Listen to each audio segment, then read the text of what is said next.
ইসলাম ত্যাগ করতে পারে না। ইসলামী আন্দোলন বাংলাদেশ গুপ্ত রাজনীতি করে না। জোট চলতেছিল মদিনার দিকে, যখনই স্টিয়ারিং ছিনতাই করে আমেরিকার দিকে চলে গেছে, ইসলামী আন্দোলন সেখান থেকে সরে গেছে। ইসলামী আন্দোলন বাংলাদেশ জনগণের সাথে ধোঁকাবাজি করতে পারে না, প্রতারণা করতে পারে না। ইসলামী আন্দোলন বাংলাদেশের বক্তব্য স্পষ্ট। ইসলামী আন্দোলন বাংলাদেশ কি চায়? কি চায়? ইসলাম হুকুমত চায়। বাস ক্লিয়ার, কার কথা কোনো বক্তব্য নেই। আজকে হোক কালকে হোক ইসলামী আন্দোলন বাংলাদেশ বাংলাদেশে ইসলাম হুকুমত চায়। এর জন্য তারা কাজ করবে। বলতে পারেন বিগত নির্বাচন আসলে জনগণের নির্বাচন হয় না, কোয়ালিশন নির্বাচন হয়েছে, চুক্তিবদ্ধ নির্বাচন হয়েছে। আজকে আমরা পার্লামেন্ট কি দেখতেছি? আবারও কে রাজাকার না, এটা প্রমাণ করার জন্য সময় ব্যয় করা হচ্ছে। আবার কেউ রাজাকার না, মুক্তিযোদ্ধা হিসাবে শিশু মুক্তিযোদ্ধা হিসাবে নিজেকে প্রমাণ করার চেষ্টা করছে। অনেকদিন পরে আমরা রাজপথে এসেছি নির্বাচনের পরে। অনেকের একটা প্রশ্ন যে ঐক্যের জন্য আহ্বান করেছেন আপনারা, প্ল্যাটফর্ম গড়েছেন আপনারা, আবার শেষ পর্যন্ত নাইও আপনারা। একটা প্রশ্ন আছে কি নাই? ইসলামী আন্দোলনের সম্মানিত আমির ইসলামের পক্ষে একটা বাক্সের জন্য আহ্বান করেছিল। স্টিয়ারিং এ পীর সাহেব চরমনাই ছিলেন। আমাদের শ্রদ্ধাভাজন আমির সেই জোটের স্টিয়ারিং এ ছিলেন। জোট চলতেছিল মদিনার দিকে, যখনই স্টিয়ারিং ছিনতাই করে আমেরিকার দিকে চলে গেছে, ইসলামী আন্দোলন সেখান থেকে সরে গেছে। তার মানে ইসলামী আন্দোলন বাংলাদেশ জোটে ছিল ইসলামের জন্য, বের হয়েছে ইসলামের জন্য। ইসলামী আন্দোলন বাংলাদেশ জনগণের সাথে ধোঁকাবাজি করতে পারে না, প্রতারণা করতে পারে না। ইসলামী আন্দোলন বাংলাদেশ গুপ্ত রাজনীতি করে না। ইসলামী আন্দোলন বাংলাদেশ যা মুখে বলে বাস্তবে তাই করে। আমরা সরওয়ার্দী উদ্যানে বক্তৃতা করেছিলাম, যদি মুনাফিকি না করেন তাহলে আগামীতে ইসলাম ক্ষমতায় যাবে। কিন্তু কাদের জন্য, কিসের জন্য আজকে ইসলাম ক্ষমতায় যায় নাই? হয়তোবা ভেবেছেন যে আমরা গুপ্তভাবে এড়িয়ে যাব, পালিয়ে যাব। না, বর্তমানে গুপ্ত থাকার কোনো সে নাই, সম্ভাবনা নেই। সব স্পষ্ট হয়ে যাবে। ইসলামী আন্দোলন বাংলাদেশ ইসলামের জন্য রাজনীতি করে, ক্ষমতার জন্য নয়। ইসলামী আন্দোলন বাংলাদেশ ইসলামের জন্য ক্ষমতা ত্যাগ করতে পারে, কিন্তু ক্ষমতার জন্য ইসলাম ত্যাগ করতে পারে না। ইসলামী আন্দোলন বাংলাদেশ ইসলামের জন্য ক্ষমতা ত্যাগ করতে পারে, কিন্তু ক্ষমতার জন্য ইসলাম ত্যাগ করতে পারে না। আজকে আমরা পার্লামেন্ট কি দেখতেছি? আবারও কে রাজাকার না, এটা প্রমাণ করার জন্য সময় ব্যয় করা হচ্ছে। আবার কেউ রাজাকার না, মুক্তিযোদ্ধা হিসাবে শিশু মুক্তিযোদ্ধা হিসাবে নিজেকে প্রমাণ করার চেষ্টা করছে। এগুলি হাস্যকর, এগুলি ঠিক নয়। আবার কেউ মুক্তিযোদ্ধার পরিবার হিসাবে নিজেকে পেশ করছেন। সত্য বললেই হয়, আপনার পরিবারের মধ্যে কে কে মুক্তিযোদ্ধা ছিল? তাহলে জাতি স্পষ্ট মেসেজ পাবে যে অমুকে মুক্তিযোদ্ধা ছিল। আমার পরিবারের লোক মুক্তিযোদ্ধা। কে কে মুক্তিযোদ্ধা, কোথায় যুদ্ধ করেছেন, কোথায় শহীদ হয়েছেন বলে দেন, তাহলে অস্পষ্টতা থাকবে না। আপনারা আগরতলা ষড়যন্ত্র মামলার বিরুদ্ধে কথা বলবেন, আবার ৭১ স্বাধীনতার বিপক্ষে কথা বলবেন, এই দুইটা হয় না। আজকে এক দলের নায়েবে আমির কোরআনী শাসনের জন্য সংবিধানে সংসদে বক্তব্য দিয়েছেন। আমি আশা করব শরিয়ার পক্ষে বা কোরআন ও সুন্নাহর পক্ষে যেন ওই দলের আমির বিল উত্থাপন করেন, সংসদে কথা বলেন, আলোচনা করেন, এবং কোরআন ও সুন্নাহর আইন পাশ না করলে তারা যেন সংসদ ত্যাগ করেন, ওয়াকআউট করেন। এইটা আমরা দেখতে চাই। এই ফাঁকিবাজি আমরা দেখতে চাই না। নায়েবে আমির থেকে কথা তুলবেন, আবার নিজেরা বলবেন প্রচলিত আইন আমরা দেশ চালাবো। ইসলামী আন্দোলন বাংলাদেশ দীর্ঘদিন পর্যন্ত শ্রমজীবী মানুষের অধিকারকে বাস্তবায়নের জন্য অনেক প্রোগ্রাম দিয়েছে, কর্মসূচি দিয়েছে।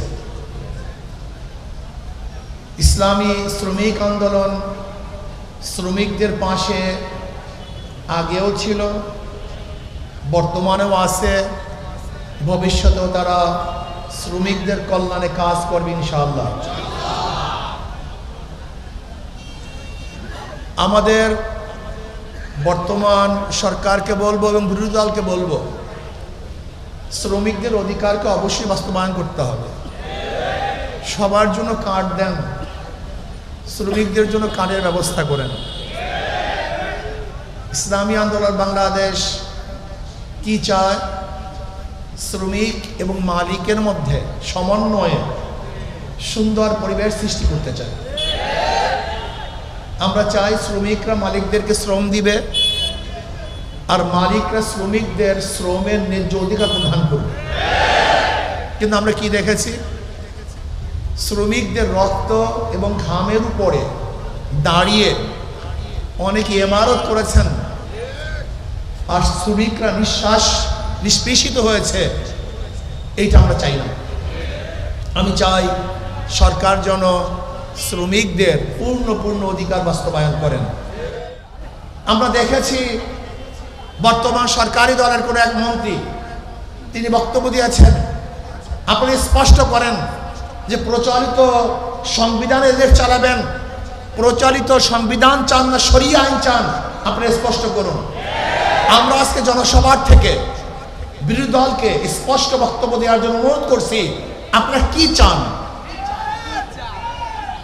আপনাদের দলের কেউ বক্তব্য দিবে যে আমরা কোরআনী শাসন চাই, কোরআনী আইন চাই, আবার ওই দলের কেউ বক্তব্য দিবে যে আমরা গণতন্ত্র প্রতিষ্ঠা করার জন্য আন্দোলন করেছি, সংগ্রাম করেছি। কি আজীব ব্যাপার! গণতন্ত্র প্রতিষ্ঠা করার জন্য সংগ্রাম, আন্দোলন আর কোরআনী শাসন তো এক না। আপনারা কি করতে চান স্পষ্ট বলুন, সবার বক্তব্য যেন এক হয়। আপনারা এখানে লুকোচুরি করবেন, এটা হতে পারে না। আজকে আমরা দেখেছি অনেক বক্তব্য, কেউ কেউ বলেছেন যে ছাত্রলীগের মধ্যে যে হেলমেট বাহিনী ছিল তারা কারা? এই প্রশ্ন আসছে। যদি কোনো একদিন কেউ বলে যে হেলমেট পরিহিত লোকগুলি অমুকে ছিল, আপনারা কি জবাব দিবেন? সব ভালো ভালো না, বেশি ভালো ভালো না, বেশি রাজনীতি ভালো না। ইদানিং আমরা দেখেছি আপনাদের অতি রাজনীতিতে বিভিন্ন চোরাবালিতে আপনারা আটকিয়ে যাচ্ছেন। এর থেকে বের হতে পারবেন না। আগে বক্তব্য স্পষ্ট করুন। ইসলামী আন্দোলন বাংলাদেশের বক্তব্য স্পষ্ট। ইসলামী আন্দোলন বাংলাদেশ কি চায়? কি চায়? ইসলাম হুকুমত চায়। বাস ক্লিয়ার, কার কথা কোনো বক্তব্য নাই। আজকে হোক কালকে হোক ইসলামী আন্দোলন বাংলাদেশ ইসলাম হুকুমত চায়। এর জন্য তারা কাজ করবে। বলতে পারেন বিগত নির্বাচন আসলে জনগণের নির্বাচন হয় না, কোয়ালিশন নির্বাচন হয়েছে, চুক্তিবদ্ধ নির্বাচন হয়েছে। দেখেন আশ্চর্য বিষয়, বিরোধী দল সংসদ দাঁড়িয়ে বলে আমরা বিরোধী দল না, আবার সরকারি দল তারা বলে না আপনারা বিরোধী দল, আমরা বিরোধী দল না, এই বক্তব্য আপনাদের ঠিক না। আজীব ব্যাপার। মানে কি যে করবে দিশাই পায় না, না সরকারি দল না বিরোধী দল। কারণ চুক্তিবদ্ধ তো, কারণ সরকারি দলের সাথে বিরোধী দলের সাথে চুক্তি হয়েছে, আপনাদের এত সিট, আপনাদের এত সিট। গত নির্বাচন ভাগাভাগি নির্বাচন হয়েছে, জনগণের ভোটে নির্বাচন হয়নি। বলতে পারেন কিভাবে? এই বক্তব্য তো বিরোধী দলের প্রধান তিনিও বলেছেন, আবার অন্য হাজারো বক্তারা এবং জ্ঞানীরা, বিগত অন্তর্বর্তী সরকারের দায়িত্বশীলরা বলেছে যে গত নির্বাচনটা কিভাবে হয়েছিল এটা তারা স্পষ্ট করেছেন। কিন্তু ইসলামী আন্দোলনের রেজাল্ট কি হয়েছে এটা দেখার বিষয় না, বরং আমি বলবো ইসলামী আন্দোলন বাংলাদেশকে ষড়যন্ত্র করে হারানো হয়েছে তার ইসলামের পক্ষে থাকার কারণে। বিএনপি ইশতেহার দিয়েছে, সেই ইশতেহার যেন বাস্তবায়ন হয়। প্রাইমারি স্কুলে যদি ইসলামী শিক্ষক নিয়োগ দেওয়া হয় এবং কওমি ওলামায়ে কেরামকে প্রাধান্য দেওয়া হয়, এই ইশতেহার অবশ্যই আপনাকে বাস্তবায়ন করতে হবে। ইদানিং আবারও বিগত সরকারের মতো জঙ্গি নাটক সাজানো হচ্ছে। বিগত অন্তর্বর্তী সরকারের সময় কোনো জঙ্গি ছিল না, হঠাৎ জঙ্গি কোথা থেকে এসছে? আপনি কি জনগণকে অন্ধ মনে করেছেন? আবারও সেই জঙ্গি নাটক, আবার সেই সন্ত্রাসী হামলা, আবারও দেশটাকে ধ্বংস করার চক্রান্ত চলতেছে। আপনারা বক্তব্য দিয়েছেন মদিনা সনদ অনুযায়ী দেশ করবেন, আমরাও চাই আপনাদের বক্তৃতা অনুযায়ী সেই মদিনা সনদ অনুযায়ী দেশ পরিচালনা করেন। মুখে বলবেন একটা, বাস্তবে তা হবে না, জনগণ তা মেনে নিবে না। আপনারা ভেবেছেন ইসলামী আন্দোলন বাংলাদেশ নিঃশ্বাস হয়ে গেছে, তারা বিলুপ্ত হয়ে গেছে? না, ইসলামী আন্দোলন বাংলাদেশকে পরিকল্পিতভাবে হারানো হয়েছে। ইসলামী আন্দোলন হারানো, ইসলামী আন্দোলন বাংলাদেশ হারার জিনিস নয়, এটা ধ্বংস হওয়ার জিনিস নয়। ইসলামী আন্দোলন বাংলাদেশ বিশ্বাস করে ওয়ালা তাহিনু ওয়ালা তাহজানু ওয়া আনতুমুল আ'লাউনা ইন কুনতুম মুমিনিন। ইসলামী আন্দোলন বাংলাদেশ বিশ্বাস করে আগামী দিনে ইসলাম নিয়ে বাংলাদেশ ইসলামী রাজনীতি করবে ইসলামী আন্দোলন বাংলাদেশ। কোনো ধোঁকাবাজি ছলনার নামে ইসলামী রাজনীতি বাংলাদেশের মানুষ আর গ্রহণ করবে না ইনশাআল্লাহ। আমি বিশ্বাস করি ইসলামী আন্দোলন বাংলাদেশ এমন এক অবস্থায় আছে, তার স্পষ্ট এক বার্তা জাতির কাছে দিয়েছে। তারা কি চায়? ইসলামী হুকুমত চায়। তাদের মুখে মধ্যে ইসলামী হুকুমত, তাদের অন্তরের মধ্যে ইসলামী হুকুমত, তাদের কর্মসূচির মধ্যে ইসলামী হুকুমত। আমি বিশ্বাস করি ইনশাআল্লাহ আজকে হোক কালকে হোক, একদিন না একদিন ইনশাআল্লাহ ইসলাম হুকুমত দেশে হবেই হবে, হবেই হবে, হবেই হবে ইনশাআল্লাহ। আর আমি বিশ্বাস করি যদি আমি শহীদি কামনা নিয়ে বিছানায় মৃত্যুবরণ করি, আমি শহীদ হব। আর শহীদের তামান্না না নিয়ে রণাঙ্গনেও যদি দুনিয়ার কোনো স্বার্থে মৃত্যুবরণ করি, আমি শহীদ হব না। ইসলামী আন্দোলন বাংলাদেশ ইসলাম হুকুমত কায়েম করার জন্য যদি চেষ্টা করে, যেরকম হারাম রাদিয়াল্লাহু তাআলা শহীদ যখন করা হয়েছিল, তিনি তখন বলেছিলেন ফুস্তু রাব্বিল কাবা, রব্বে কাবার কসম, আমি সফল হয়ে গেছি। যখন শহীদ হয়েছিলেন তিনি তখনও শহীদ হওয়ার সময় বলছেন সফল হয়েছি। ঠিক আমি বিশ্বাস করি ইসলাম হুকুমত কায়েম করার জন্য যদি আমি দুনিয়া থেকে বিদায় হই, আমার নিঃশ্বাসকে ত্যাগ করি এবং আমি যদি রক্ত দিয়ে শহীদ হয়ে যাই, যদি হুকুমত নাও দেখতে পারি, আমি কামিয়াব হব ইনশাআল্লাহ। ইসলাম হুকুমত কায়েম করার জন্য আজকের থেকে আবার আমরা পুরো উদ্যমের সাথে নেমে পড়ব, সবাইকে দাওয়াত দেব, সমস্ত মানুষকে আহ্বান করব ইসলাম হুকুমত কায়েম করে বাংলাদেশে গণবিপ্লব করবে ইনশাআল্লাহ। আজকে হোক কালকে হোক, এদেশের মানুষ ইসলাম হুকুমতের জন্য রাস্তায় নামবে ইনশাআল্লাহ, কোনো সন্দেহ নাই। আসুন ইসলাম হুকুমতের জন্য আজকের থেকে আবার নতুন উদ্যমে আমরা কাজ শুরু করব। নয় সমাপ্ত কর্মমোদের অবকাশ কোথায়, বিশ্রামের।